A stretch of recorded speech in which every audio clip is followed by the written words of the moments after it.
I'm 25 years old, but this happened to me 3 years ago, so I feel like I can talk more about it now. My girlfriend Maya and I had just gone through a really rough patch. We'd been arguing for days, barely sleeping, and around midnight on a Thursday, she decided she needed space from me and wanted to get a motel for the night just to breathe. I wasn't happy about it, but I understood and still insisted to drop her off. We grabbed her bags and got in the car. This was December, rural Tennessee. I want to say it was around 1 a.m. when we pulled off the highway because Maya had seen a motel sign a half-mile back. The kind of road where there's nothing either side except trees and darkness.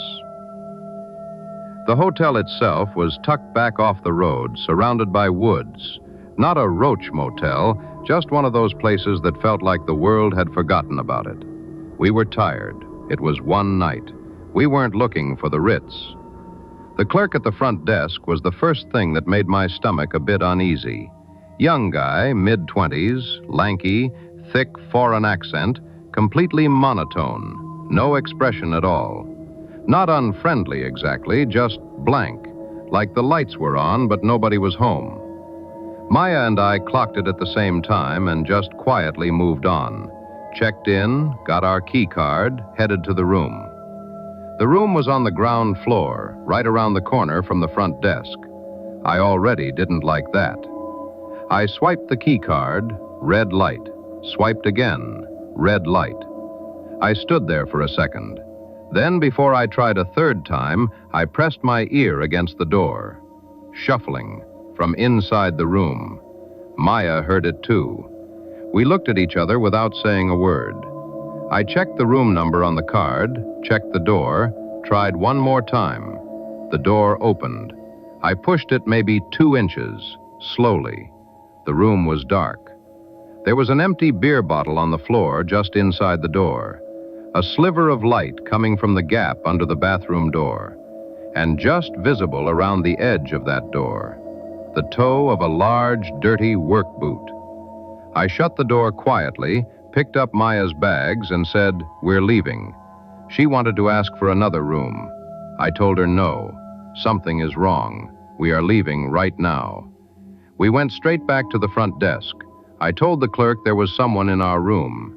He confirmed without any change in expression that all rooms on that floor were empty. No guests. Nobody checked in down there.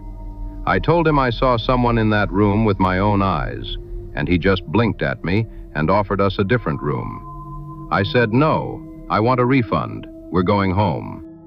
He nodded, said he needed to go to the back room for a moment, and disappeared behind a door. Maya grabbed my arm and told me she could see someone else already in that back room when the door opened. He told us when we checked in that he was the only staff member on tonight. He came back out and started quietly processing the refund. Then, every light in the hotel went out. Everything.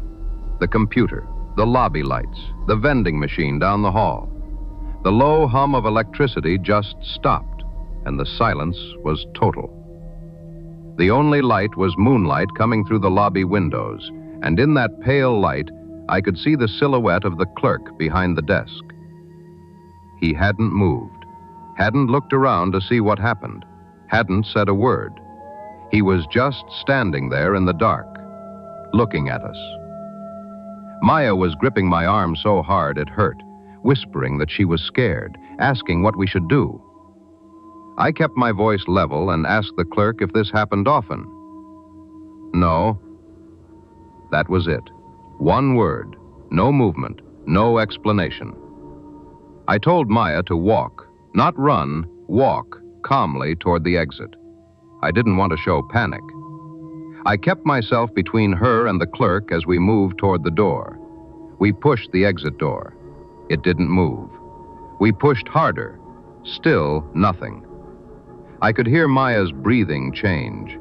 I glanced back and the clerk was still standing exactly where we'd left him, watching us in the dark. Then, slowly, without a word, he turned and walked back into the rear room.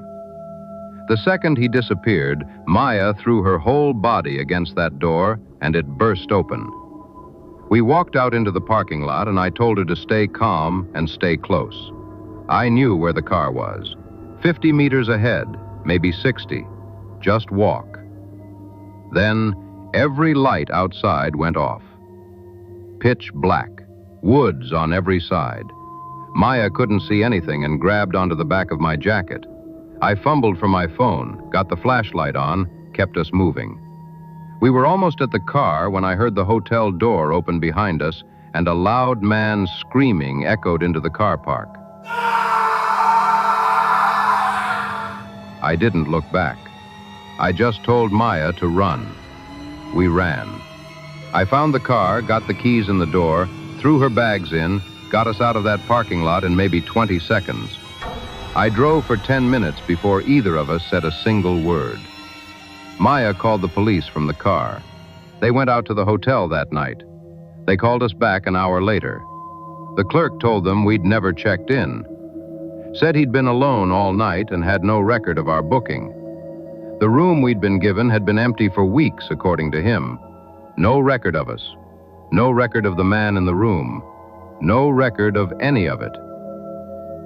I still drive past that exit sometimes on the way to see family and still get goosebumps every time I look at that front entrance.